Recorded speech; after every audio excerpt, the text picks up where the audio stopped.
یہ دلالت میں نے پچھلی کلاس میں کہا تھا کہ میں آپ کے ساتھ ایک ریڈنگ شیئر کروں گا، وہ میرے ذہن سے بھی نکل گیا۔ دلالت کی وہ بڑی اہم بحث ہے۔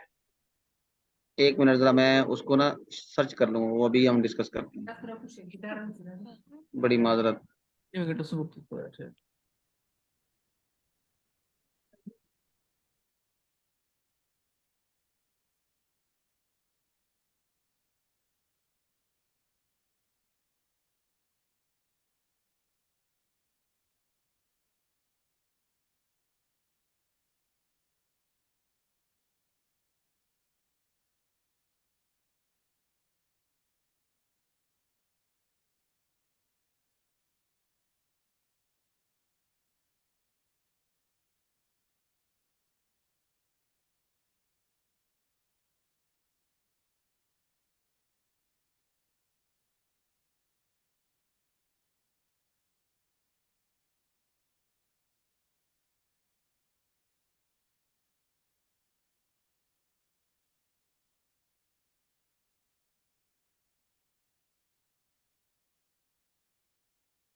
ہم نے اس کو دیکھنا ہے۔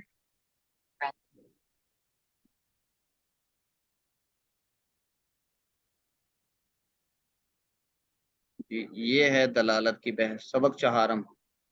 میں یہ کتاب بھی آپ کے ساتھ شیئر کر دوں گا، آپ اس کو ذرا ایک دفعہ خود بھی دیکھ لیجئے گا کلاس کے بعد۔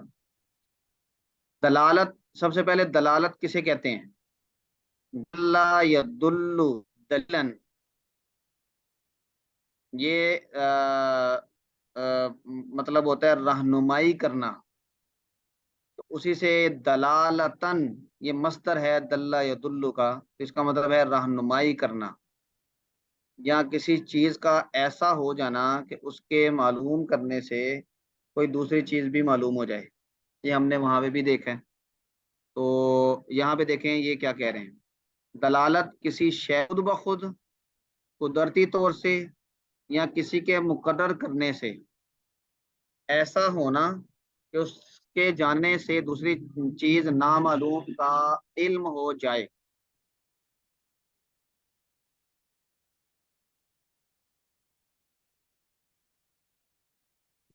یہ زبان ذرا پرانی اردو ہے، تو اس میں آپ کو ایسے الفاظ ملیں، جاوے وغیرہ اس طرح کے الفاظ ملیں گے، لیکن مفہوم یہ ہے کہ ایک چیز کا دوسری چیز کے ساتھ ایسے نتھی ہو جانا، وہ چاہے کسی کی نتھی کرنے سے ہو یا خود بخود ہو جائے، کہ ایک چیز کو جب ہم معلوم کر لیں تو دوسری چیز اس کے ساتھ معلوم ہو جائے جو کہ پہلے سے نامعلوم تھی۔ پہلی شے کہ جس سے علم ہوا ہے اس کو دال کہتے ہیں، دالن، دلہ یدل دلیلن فہو دالن، یہ اس میں فاعل کا صیغہ ہے۔ اور دوسری چیز کہ جس کا علم ہو اس کو مدلول کہتے ہیں، فدا کا مدلول مفعول کا صیغہ ہے یہ، یعنی جس پر دلالت کی گئی، دال جس نے دلالت کی، اور مدلول جس پر دلالت کی گئی۔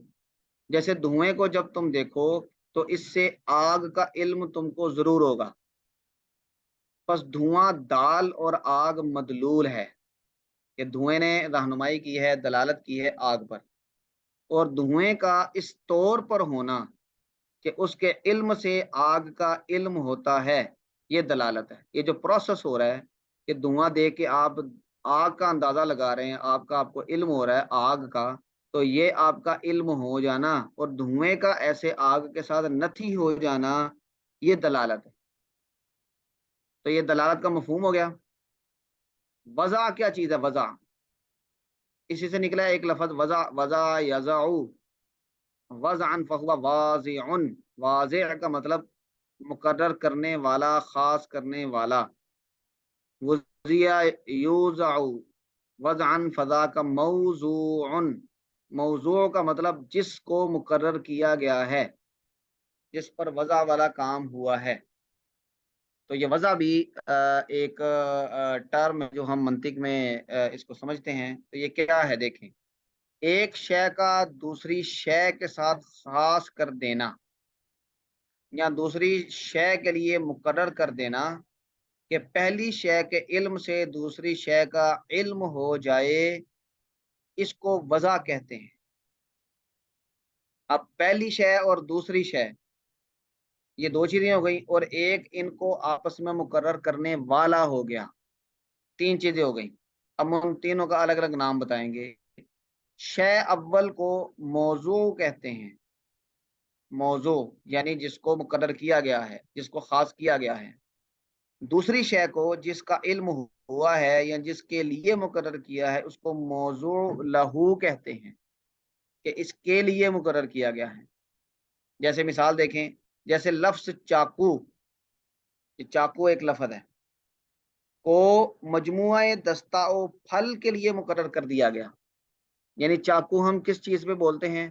ایسی چیز پہ جس کا ایک دستہ ہوتا ہے جو ہاتھ میں پکڑتے ہیں، اور اس کے آگے ایک نائف ہوتا ہے، وہ تیز دھار آلہ ہوتا ہے۔ ان دونوں کے مجموعے کو ہم کہتے ہیں چاقو۔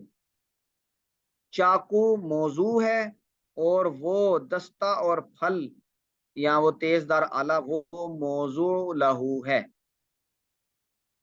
جیسے لفظ چاقو کو مجموعہ دستہ اور پھل کے لیے مقرر کر دیا گیا کہ جب لفظ چاقو تمہارے کان میں پڑتا ہے تو فوراً دستہ اور پھل اس کا ہی تمہارے سمجھ میں آتا ہے، اور دوسری چیز نہیں آتی، یعنی ایسے خاص ہو گیا۔ چاقو موضوع ہے اور وہ دستہ وغیرہ موضوع لہو ہے، اور اس طرح مقرر کر دینا یا خاص کر دینا یہ وضع ہے، اور جو یہ مقرر کر رہا ہے یا خاص کر رہا ہے اس کو کیا کہیں گے؟ کیوں جی حضرات؟ جو خاص کرنے والا ہے، مقرر کرنے والا ہے، اسے کیا کہیں گے؟ اس کو کہیں گے واضح۔ واضح، واضح، کیا کہیں گے؟ واضح۔ واضح۔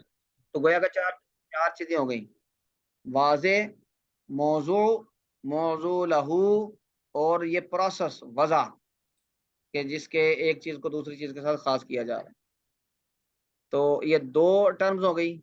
آگے دیکھیں ذرا، دلالت کی یہ اقسام ہیں جو ہم نے آج دیکھنی ہیں، اور اس کا تعلق ہے ہمارے اس ٹاپک کے ساتھ۔ دلالت کی دو قسمیں ہیں، لفظیہ اور غیر لفظیہ۔ لفظیہ میں لفظ دلالت کرتے ہیں، لفظ دلالت نہیں کرتے، کوئی اور چیز دلالت کرتی ہے۔ جیسے کہ دھواں، دھواں کوئی لفظ نہیں ہے بلکہ ایک چیز ہے جو آپ کو نظر آ رہی ہے، اس نے دلالت کی ہے آگ پر، تو یہاں پر لفظ کوئی نہیں ہے لیکن دلالت ہو رہی ہے۔ اور چاقو، چاقو کا لفظ یہ دلالت کر رہا ہے اس اسٹرکچر پہ کہ جس میں دو چیزیں ہیں، ایک ہاتھ میں پکڑنے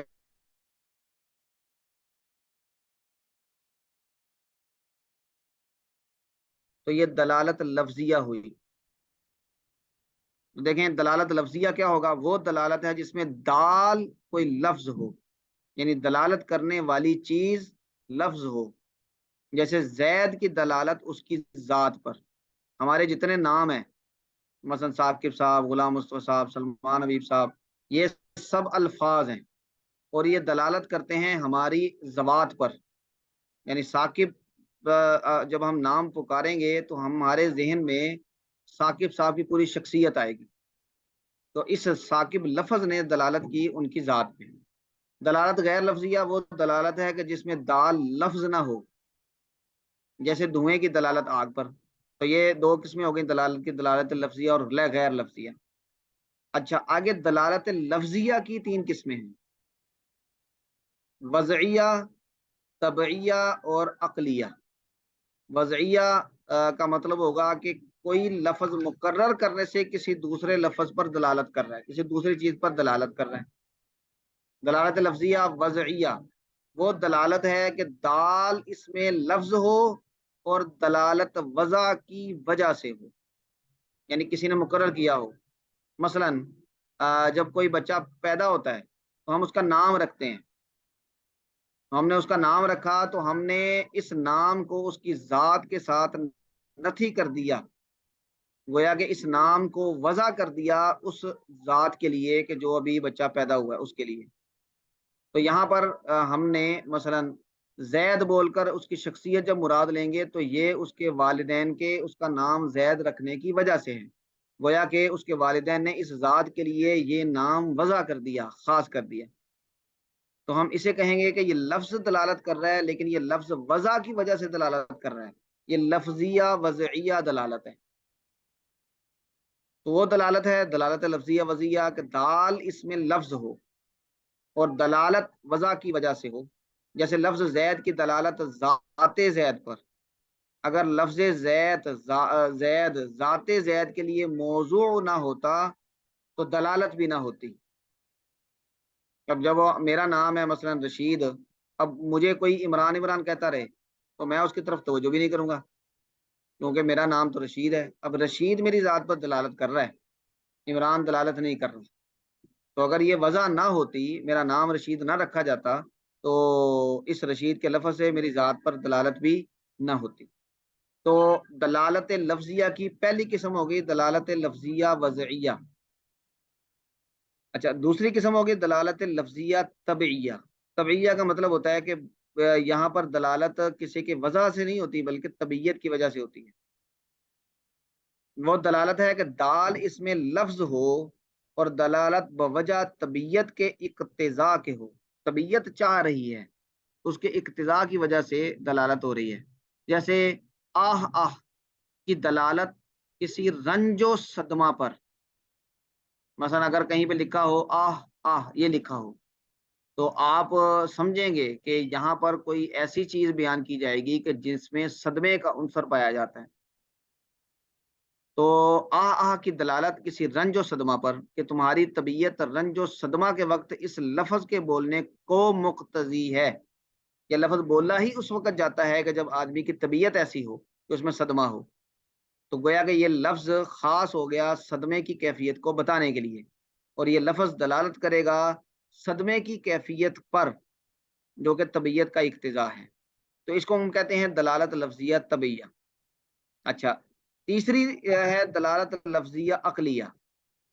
لفظ دلالت لفظ کر رہا ہے لیکن نہ وہ وضع کی وجہ سے ہے نہ طبیعت کی وجہ سے، بلکہ اس کی جو دلالت ہے اس میں عقل کار فرما ہے۔ وہ دلالت ہے کہ دال اس میں لفظ ہو، یعنی دلالت کرنے والا لفظ ہو، اور دلالت و وجہ عقل کے اقتضاء کے ہو۔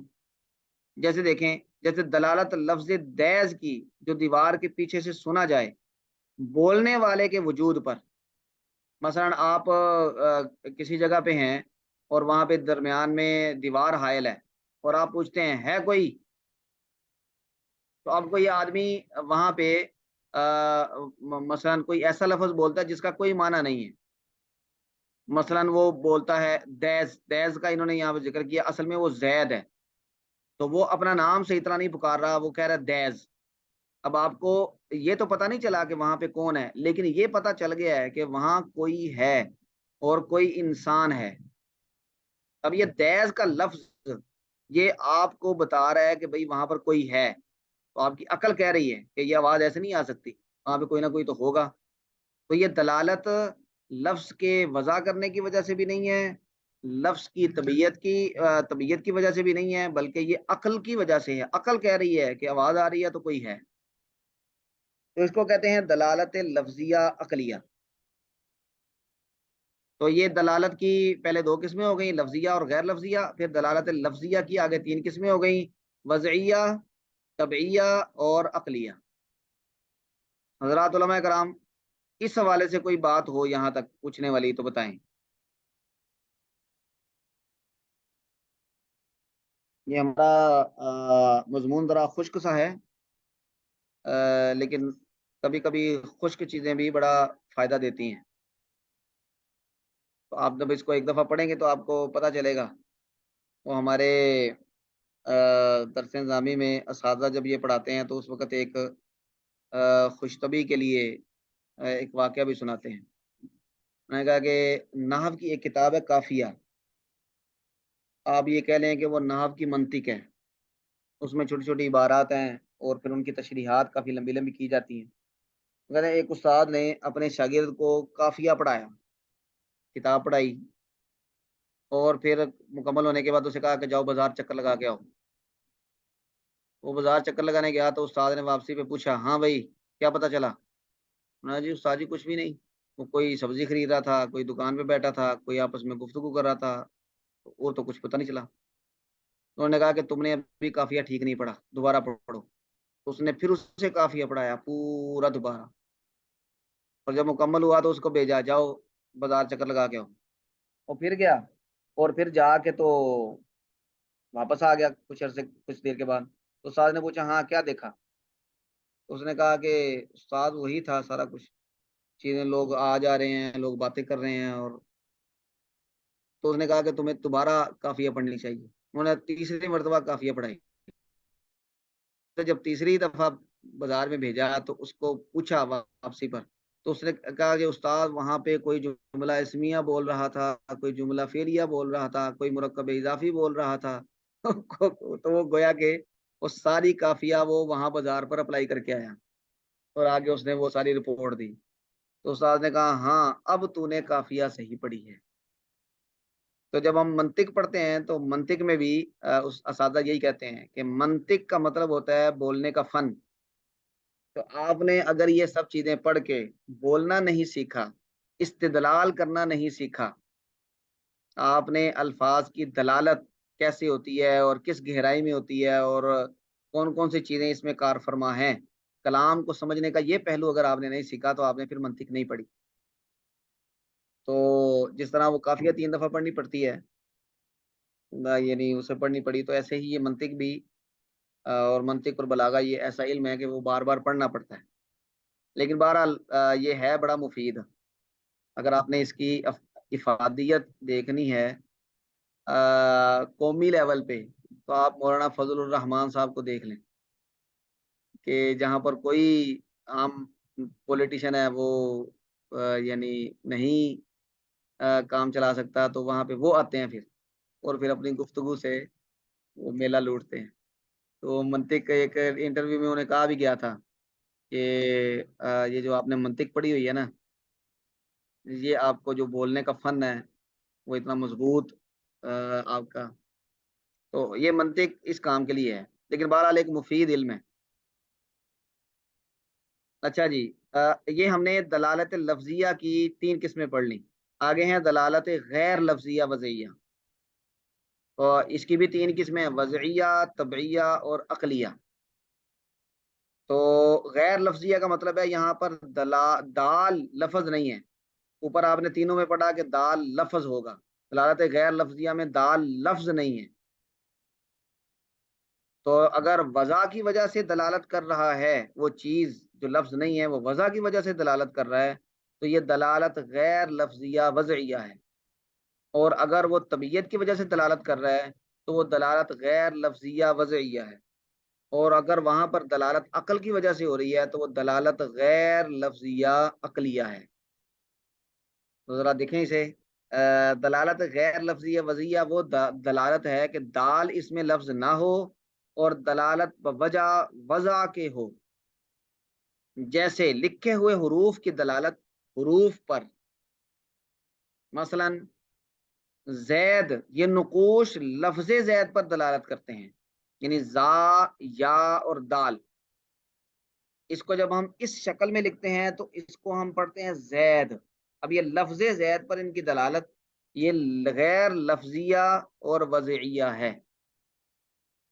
اچھا دوسری دیکھیں، دلالت غیر لفظیہ طبیعیہ، وہ دلالت ہے کہ دال لفظ نہ ہو اور دلالت بوجہ طبیعت کے اقتضاء کے ہو، جیسے گھوڑے کا ہن ہنانا۔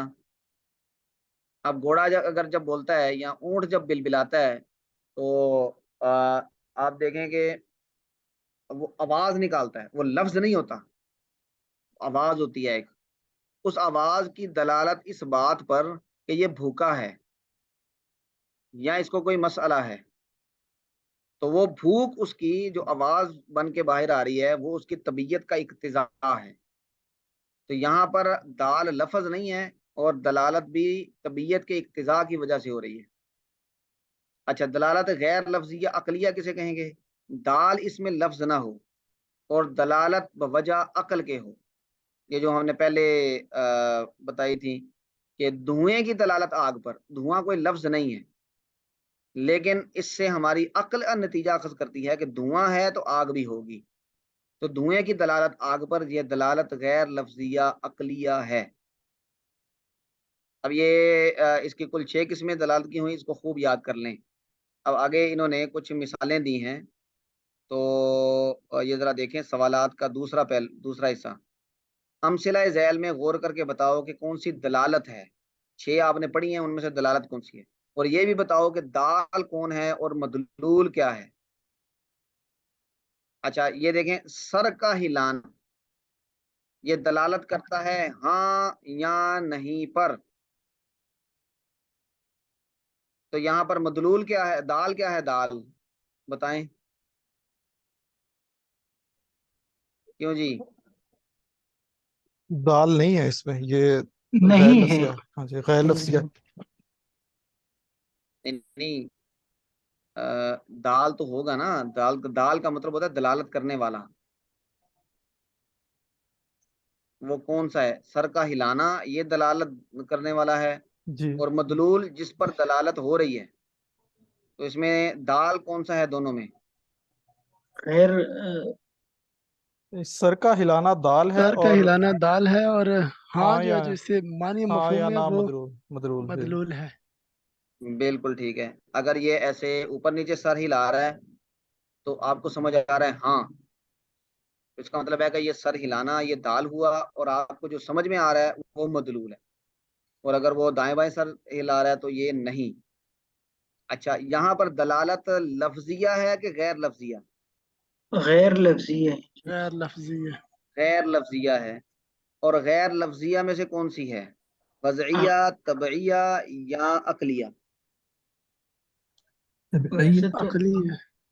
ویسے تو یہ گھوڑے والا بھی ہے، کیونکہ وہ آواز نکالتا ہے تو دانا طلب کرتا ہے، تو یہ سر ہلاتا ہے تو ہاں نہ ہوتا ہے، وہ ہاں، اور تبھی دوسرا کون سا بن سکتا ہے؟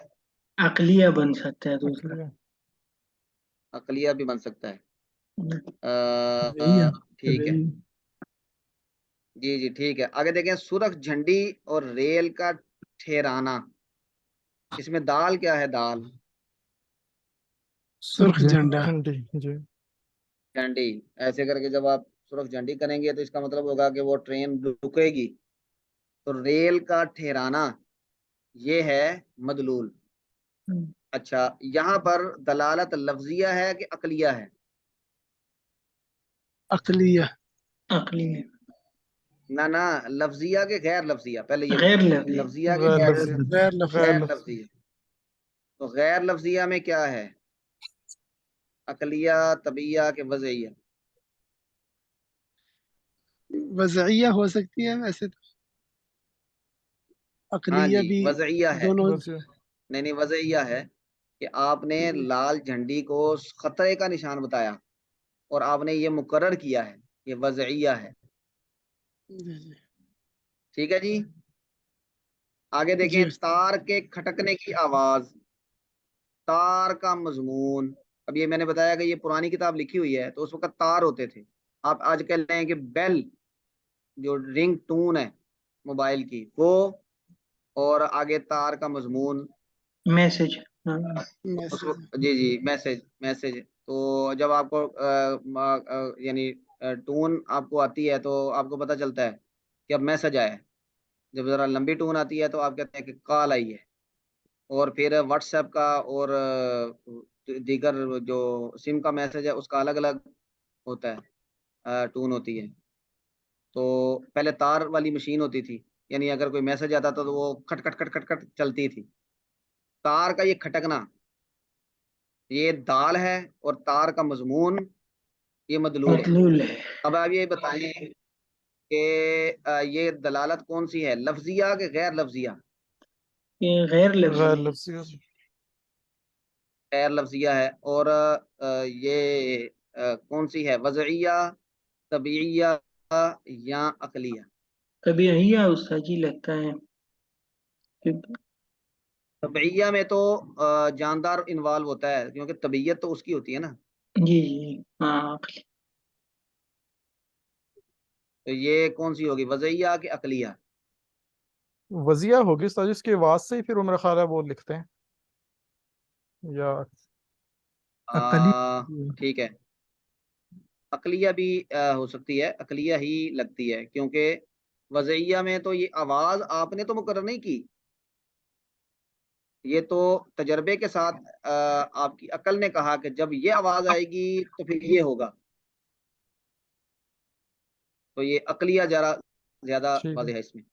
ٹھیک ہے اچھا جی آگے دیکھیں، لفظ قلم، تختی، مدرسہ، زید، انسان۔ تو قلم بولیں تو اس سے مراد ہوگا دلالتی یہ لفظی ہے وہ استاد اسٹرکچر قلم کی۔ جی ہاں یہ دلالت کون سی ہے، لفظیہ کہ غیر لفظیہ؟ جی، لفظی لفظیہ لفظی لفظی۔ اور لفظی میں سے کون سی ہے، وضعیہ کے طبیعیہ کے عقلیہ؟ وضعیہ اس کے وضعیہ وضع سے ہے۔ ہاں وضع سے ہے، بالکل ٹھیک ہے۔ یہ ساری کی ساری ہاں جی وضعیہ، دلالت لفظیہ وضعیہ کی ہے اپنا مثالیں۔ مثال اچھا آگے دیکھیں، دھوپ، یہاں پہ دھوپ کی دلالت کس پہ ہوتی ہے؟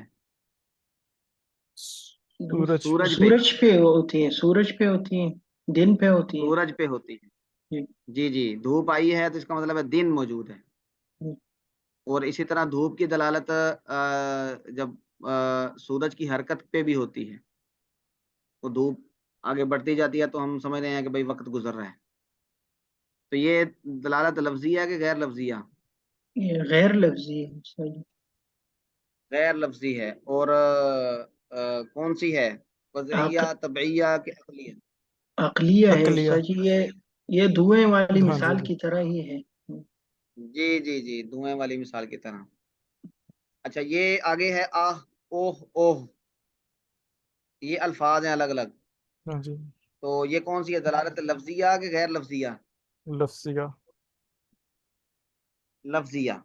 جی اور لفظیہ میں سے کون سی ہے، طبیعیہ طبیعیہ جی بالکل طبعیہ، بالکل ٹھیک ہے، یہ طبیعت کے تقاضے کی وجہ سے۔ تو یہ پریکٹس ہو گئی، دلالت کی 6 قسمیں ہم نے پڑھ لی، دلالت لفظیہ، غیر لفظیہ، پھر دلالت لفظیہ کی 3 قسمیں، اور دلالت غیر لفظیہ کی 3 قسمیں۔ اب ذرا آگے چلیں، یہ جو یہ والا لیسن ہے یہ ہمارے اس ٹاپک کے ساتھ براہ راست متعلق ہے، بس یہ چھوٹا سا ہے تو اس کو ہم پڑھ لیں پھر اس پہ ہم فوکس کرتے ہیں۔ دلالت لفظیہ وضعیہ کی قسمیں، کیونکہ کلام میں عام طور پہ ہمارا تعلق کس کے ساتھ ہوتا ہے، لفظ کے ساتھ ہوتا ہے، بیان میں بھی کس کے ساتھ ہوتا ہے، لفظ کے ساتھ ہوتا ہے۔ تو لفظ جب وضع کیا جائے کسی اس میں کسی چیز کے لیے، کسی موضوع کے لیے وضع کیا جائے، یہ موضوع لہو کے لیے وضع کیا جائے، تو اس کی پھر آگے دلالت دینے کی، دلالت کرنے کی 3 شکلیں ہیں جو ہمارا یعنی مقصود ہے۔ تو دلالت لفظیہ وضعیہ کی 3 قسمیں ہیں، مطابقہ، تضمن اور التزام۔ اب یہ کیا ہے، اس کی ذرا تعریف دیکھیں۔ دلالت مطابقہ وہ دلالت لفظیہ ہے کہ لفظ اپنے پورے موضوع لہو پر دلالت کرے، یعنی لفظ بول کے وہ پورا معنی مراد لیا جائے جس کے لیے اس کو وضع کیا گیا تھا۔ لفظ اپنے پورے موضوع لہو پر دلالت کرے تو یہ دلالت لفظیہ وضعیہ مطابقیہ، ہم اسے کہتے ہیں کہ دلالت مطابقی ہے، مختصراً ہم اسے یہ کہتے ہیں۔ تو دلالت مطابقی کا مطلب یہ ہے کہ لفظ اپنے پورے معنی موضوع لہو پر دلالت کر رہا ہے۔